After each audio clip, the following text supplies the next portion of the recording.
ہم عربی سیکھیں. ہمارے فرقے واریت کا ایک سبب جو میں بیان کر رہا تھا شروع میں 5 میں، چھٹا ایک اضافہ کر لیجئے.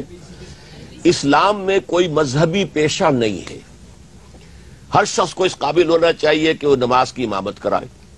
ہر شخص کو قابل ہونا چاہیے اپنے والد کی نماز جنازہ خود پڑھائے.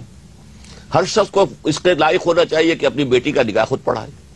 ہم نے اجمیوں نے، چونکہ عربی ہم جانتے نہیں، تو ہم نے ایک مولوی پروفیشن کریٹ کر لیا ہے. اور جہاں بھی پروفیشن ہوتا ہے تو پروفیشنل رائیولری اس کے اندر آ جاتی ہے. اور چونکہ عوام جو ہیں، جو اصل سورس ہے، قرآن اور حدیث تک پہنچ نہیں سکتے، عربی زبان جانتے نہیں. بیسک بات یہ ہے کہ عربی کو ہماری ایجوکیشن کے اندر شروع سے شامل کیا جائے تاکہ ہر شخص قرآن کو پڑھے.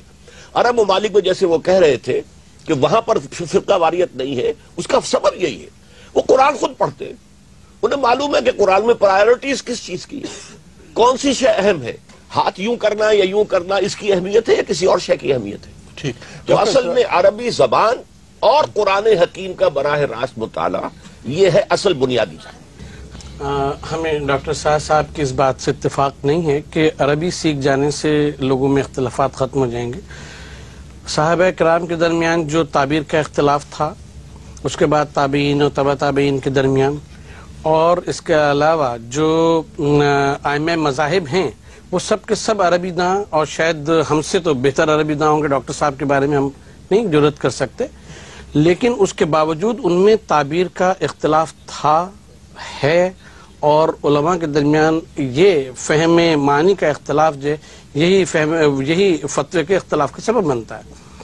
بنیادی طور کے اوپر یہ ایک بہت عجیب گفتگو ہے جو ہمیں شاید آپ کے سامنے بھی انیشیٹ نہیں کرنی چاہیے، لیکن اب بات آئی ہے تو ہم کہیں گے کہ اگر ہر شخص کو یہ اجازت دے دی جائے کہ وہ اپنے طور کے اوپر قرآن مجید کو سمجھے اور احادیث کا مطالعہ کر کے اس قابل ہو جائے کہ وہ احادیث کے جو اسناد ہیں ان کو دیکھتے ہوئے کہ وہ کس درجے کی ہیں اور کیا ہیں، اور پھر اس کے مطابق اخذ معنی کرنے کے قابل ہو جائے، تو ہم یہ سمجھتے ہیں پھر دنیا میں وہ کوئی دوسرا کام نہیں کر سکے گا، وہ صرف یہی کام کرے گا.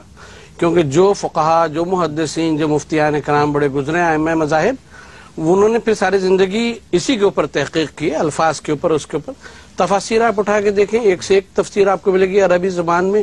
اور وہ جن اجمی حضرات کی بات ڈاکٹر صاحب فرما رہے ہیں، اجمی بار بار الفاظ استعمال فرما رہے ہیں، ہم آپ سے یہ بات عرض کرتے ہیں کہ ائمہ مذاہب جو ہیں 4 بڑے، ان میں سوائے امام شافعی کے کون ہے کہ جو عرب ہے، باقی سب کے سب غیر عرب. اور محسن نقوی صاحب ایک بات کا موقع دیجئے. دیکھیے 2 چیزوں میں فرق کیجئے. ایک ہے اختلاف، ایک ہے فرقہ بندی، تفرقہ.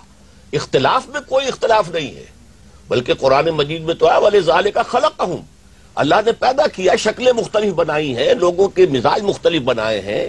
یہ جو گونا گونی ہے اس کائنات کے اندر، یہ در حقیقت اس کائنات کا حسن ہے. اختلاف اپنی جگہ پر ہے، تفرقہ ہو کر کہ کوئی ایک کو کافر کہے، دوسرا دوسرے کو کافر کہے، اور من دیگرم تو دیگری، یہ نہیں تھا ان کے اندر. اور یہی چیز آج بھی عرب ممالک میں نہیں ہے، اس لیے کہ وہ کم سے کم قرآن مجید حدیث کو خود پڑھتے ہیں، تو انہیں معلوم ہے کہ کیا چیز اہم تر ہے اور کیا چیز سیکنڈری اہمیت کی ہے، ٹرشری اہمیت کی حامل ہے. ٹھیک. اچھا، آپ کی اس بات پر کہ عربی جاننا چاہیے مسلمانوں کو، محسن نقوی صاحب اس بات سے خلاف کرتے ہیں، جبکہ ڈاکٹر صاحب آپ یہ فرمائیے کہ امام شافعی نے یہ فرمایا کہ ہر مسلمان پر عربی کا علم واجب ہے. میں اس سے متفق ہوں، ہر پڑھے لکھے انسان پر. یعنی اگر کوئی بالکل دیہاتی ہے بیچارہ جس نے نہ اردو پڑھی نہ کچھ اور پڑھا تو اس کا معاملہ اور ہے. ہر پڑھے لکھے اور صاحب استعداد مسلمان پر لازم ہے کہ عربی زبان سیکھے، اچھا، اس لیے کہ قرآن عربی ہے.